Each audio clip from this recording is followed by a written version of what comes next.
Hey everyone, it's Danielle Taylor with Keller Williams Realty here on the beautiful Outer Banks, and it is Stats Day! From the Outer Banks, it's Stats Day with your host, Danielle Taylor, featuring statistics for all Dare County, including Corolla and four-wheel drive, and special animal guest, Bodie. And now, here's your agent, Danielle Taylor. Yes, it is Stats Day. We, meaning me, are a little late in getting this done, but regardless, we're still getting it done for you, and the November stats will follow pretty closely after. So all of these stats are through October 30th, 2025, and just a reminder, they're all courtesy of the Outer Banks Association of Realtors. So let's dive in. Remember, this is single-family residential for all of Dare County and Corolla, including the four-wheel drive. Unit sales. So here we go. So the first thing we always check and monitor is unit sales. And so for the period ending October, we are up about 2.4% year to date for unit sales, and up about 4.7% October over October, and up 12% October over September. Okay, so unit sales trending year to date and months over month up. Sorry. So sales have continued to trend upwards all year long. What feeds into that additionally is we have to have inventory to sell. Inventory. So the second thing that we're always tracking is inventory. So our new listing inventory is actually down about 5.1% year to date versus year to date 2024. However, here's a couple of really interesting things. The new listing inventory is actually up 10% over the new listing inventory that came on the market in September, and it's up 21% October over October. So the inventory overall is definitely trending up over the fall period. So we'll see how that ends up equating for year to date, and see if it pulls down that 5.1% down and it pulls it up. So, and just as a side note, in that new listing inventory, we would also be capturing what we call relists. A relist is if somebody has not sold and they withdraw and put it back on the market within 90 days. If that happens, that's a relist. That's not technically a new listing. So of those new listings year to date, about 17% of those are relists, and that's up quite substantially versus 13% last year to date. And that makes perfect sense to me, because we are seeing things sitting longer and it taking longer for properties to sell. And one of the biggest strategies we have as agents is if we withdraw and relist, even if it doesn't reset the days on market, it will be back on the new listings page of the hot sheet, and it will show up as a new listing on other platforms like Realtor and Zillow and things like that. So anyway, just be aware that of those, there are 17% relists.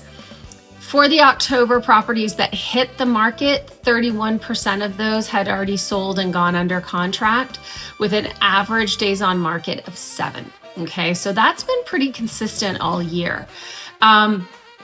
Our overall inventory continues to hover just under 5 months, so that keeps us still in a stable market. But as we dove into a little bit last month, please remember this varies drastically by town and area. We have some towns and areas that have significantly less than the 5 months worth of inventory, and we have areas and towns that have significantly more. So that's going to really affect your selling and your buying strategy if you're not paying attention to those towns. Pricing. So median residential sale price year to date 2025 sits at $699,900, And that is actually down about 2% from year-to-date 2024. Okay, so not huge, but definitely trending down. The median list price for under contract properties is $679. So that median list is actually under the median sold. So it will be interesting to see when those properties close what kind of effect that's going to have on our median sold price as we approach the end of the year. The active inventory median list price is currently sitting at $799. The median sold to list ratio is still sitting right around 98%, and that's flat to 2024. So things are still selling relatively close to list once we get to the right list price. Our cash buyers represented about just under 26% of the market year to date, and that's down from about 29% in 2024. Makes perfect sense. We're seeing less cash buyers in the market. Price reductions. So year to date, about 43% of the sold properties had to do at least one price reduction before they sold. And that's actually up substantially from 35.8, so just around 36% year to date 2024. So a lot more price reductions. Just under 44% of the under contract properties have had to do a price reduction, and almost 49% of the actives have had to do at least one price reduction.